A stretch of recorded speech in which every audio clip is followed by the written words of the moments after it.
introduction.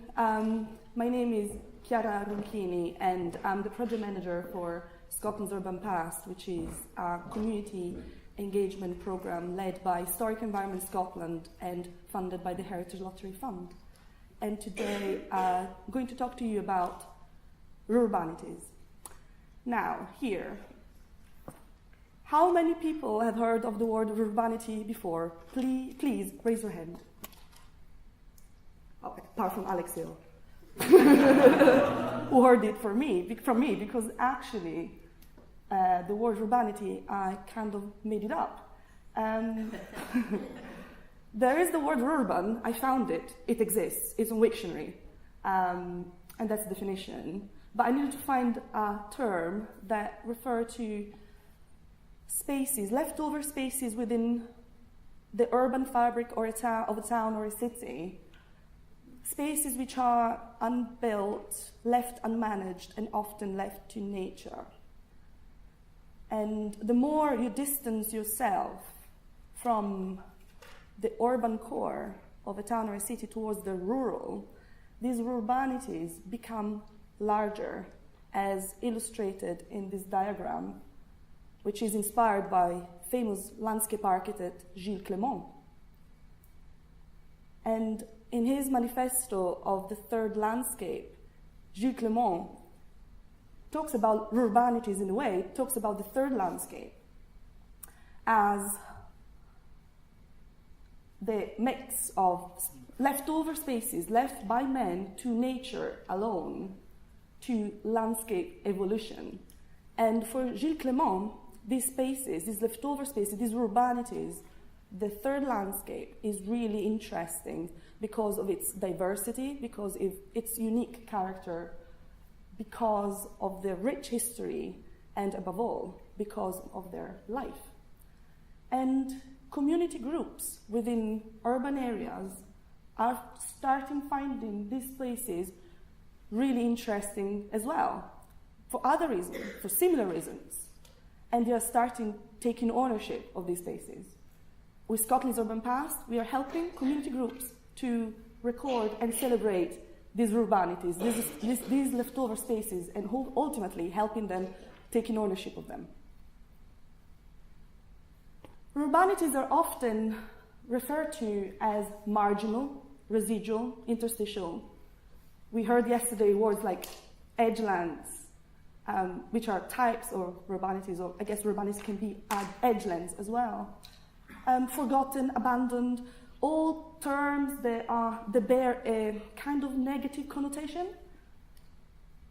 These photos are taken by community groups as part of Scotland's Urban Past projects.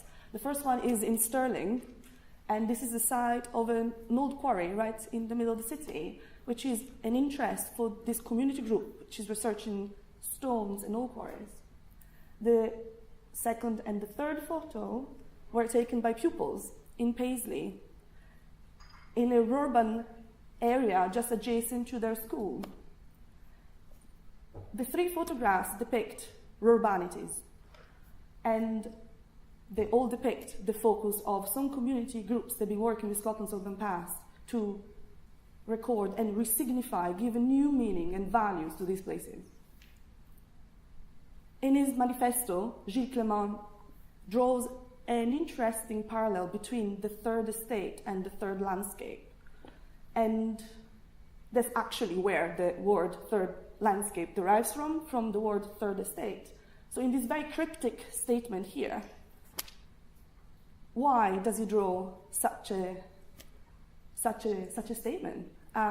Because very much like the third estate, the third landscape has got great potential, great unknown and unlocked potential, which, in our opinion, can be unlocked by community groups.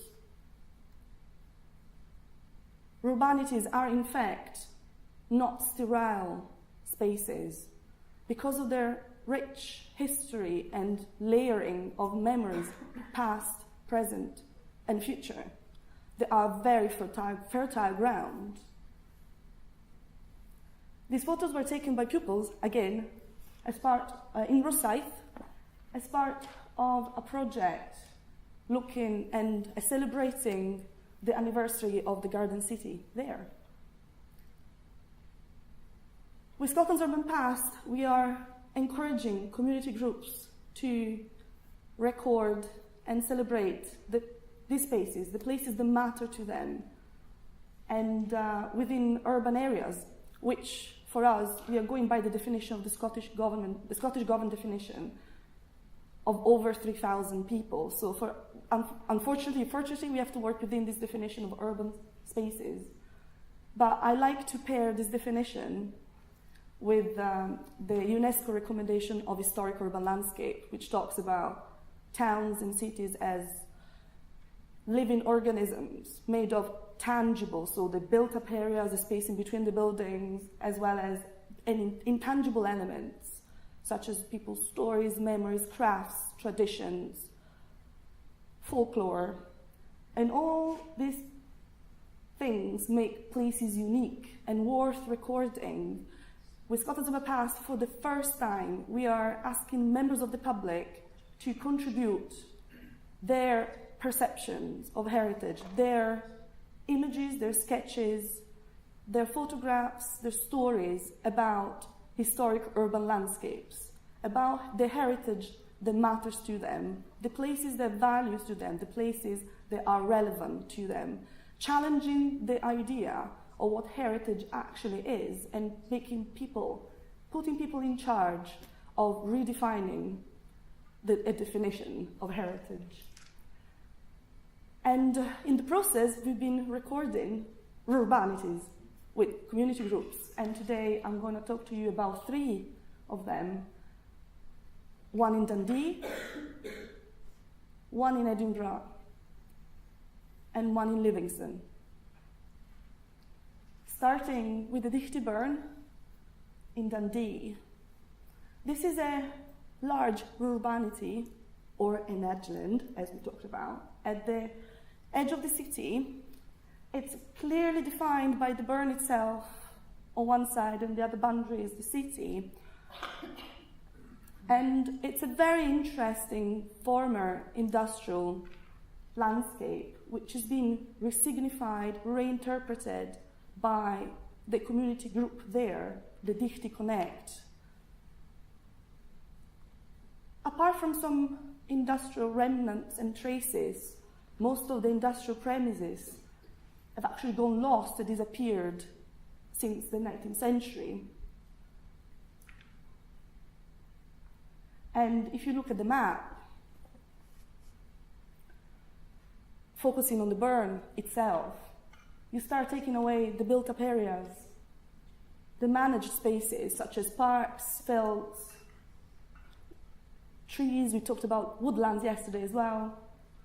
What you have left over is the blueprint, is the urbanity, which is the exact focus of the Dichty Connect group. It's not a natural landscape at all. What's a natural landscape, by the way? I mean, this is clearly a synthetic, man-made space created through a layering of human traces throughout history in the past.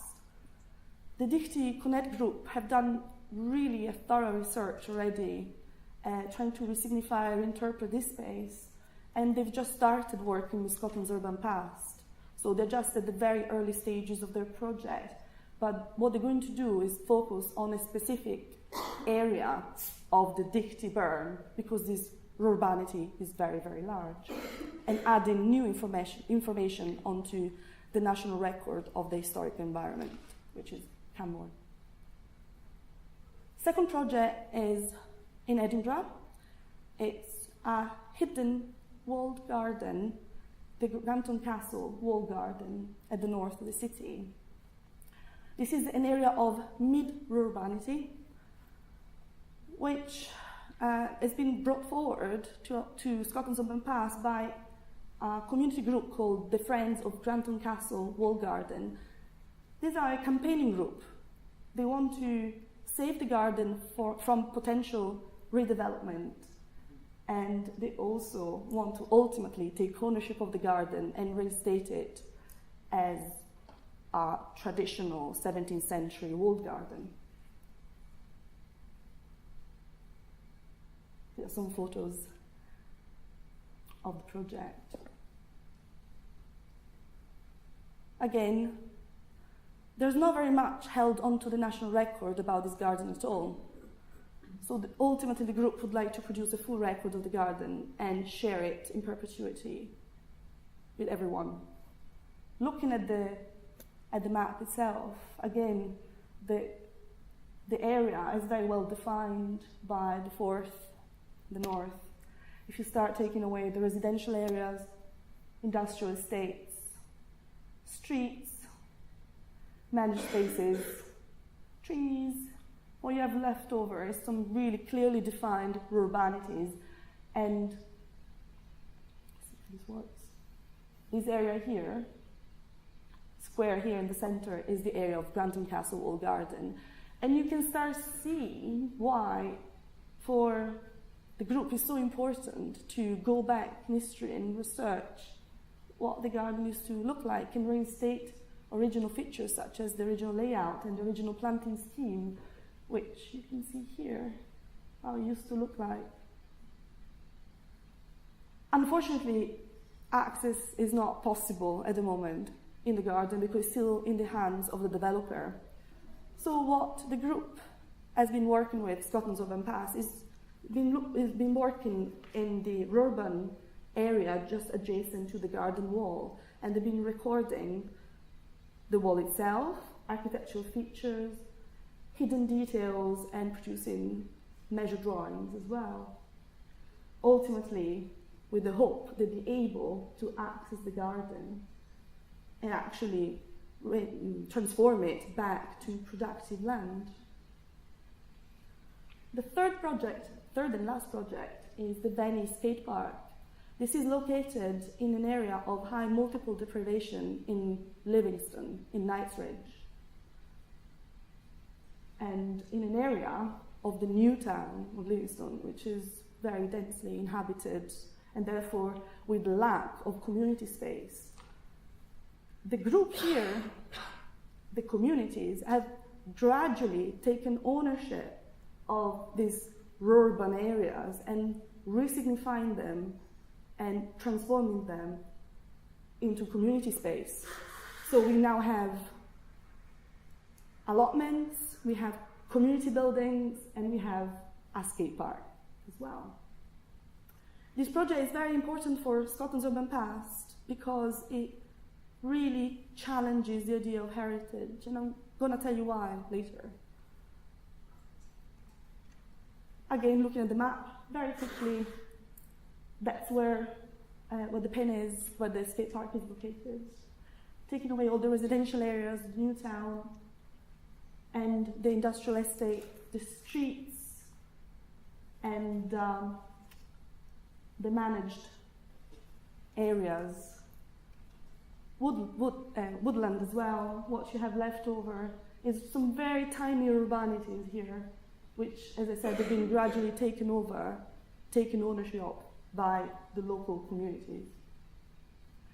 And you can see how the pattern of the new town actually follows the original field pattern as well, and how some of the boundary tree lines are still preserved and still maintained in the new layout. But this wasn't the focus of the project.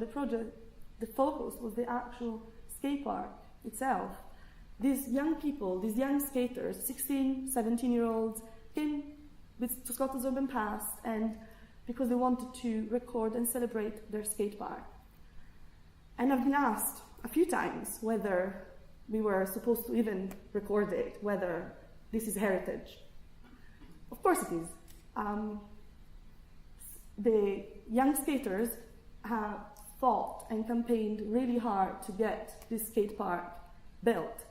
And since its construction, it became the core of the community, a real hub, a real safe haven for them, a very important place for them, and therefore heritage for them. So yeah, well worth recording it. The young people worked with the Scotland's Urban Past team and they got trained in certain recording techniques, photography, filming. They produced a full record of the skate park, which is now the first skate park to be held on the national record. We didn't even have the word skate park before, we had to add it. And these are the type of projects that we're really encouraging with Scotland's Urban Pass, projects that not only enrich and enhance the national record, but above all, they influence the perception of heritage and tell us what are the places that matter to people, what are these new places that have significance, value, and relevance to people, and they're worth recording. The young people also produce their film. They've done it entirely by themselves. From storyboarding to filming, and they even chose their groovy music, which literally grew on me. But I think we have about 4 minutes, and I'm going to show you the film. Fingers crossed, it actually works.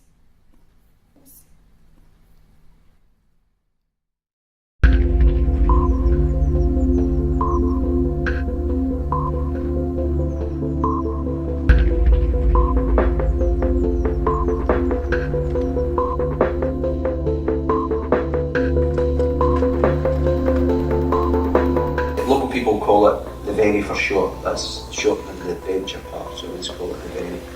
It's based in Knightsbridge in Livingston.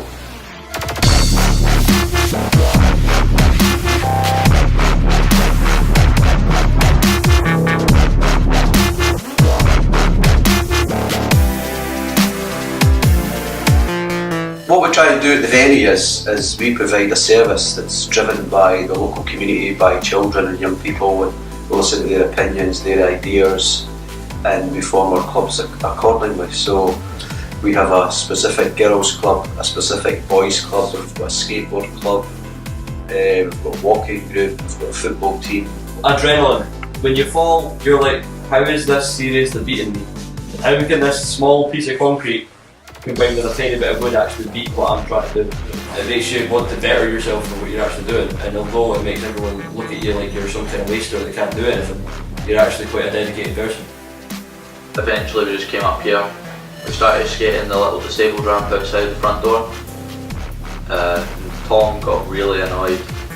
We plucked up the nerves to ask him for a skate park, and we raised £113 for a group of maybe 13, 14-year-olds. It was quite a lot for what we thought we would achieve. And then at the community barbecue, Tom introduced us to the local councillor, Andrew Miller.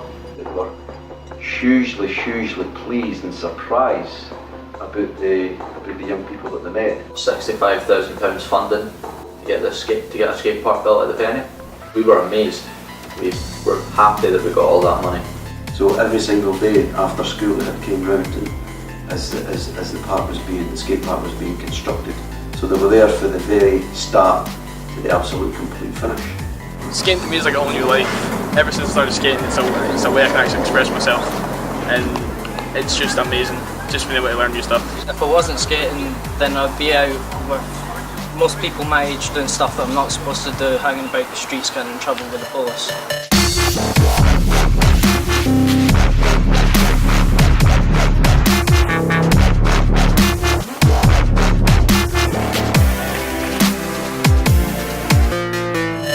It does mean a lot because it's all our hard work, our dedication and stuff. Monitor it, they're like the supervisors, they clean it. There's never been any damage done to it. Constantly asking for brushes to sweep it up and clean it up. Why do we clean this part when we clean our own houses? Exactly. We've recently launched the Saturday Night project, and it's really for skaters. They'll take on a kind of supervisory role in the park, and we've got safety equipment and new skateboards and stuff that we can hand out to young people that can't skate. So the skaters are now going to peer mentor some young people. If it wasn't for skating, I wouldn't know anything.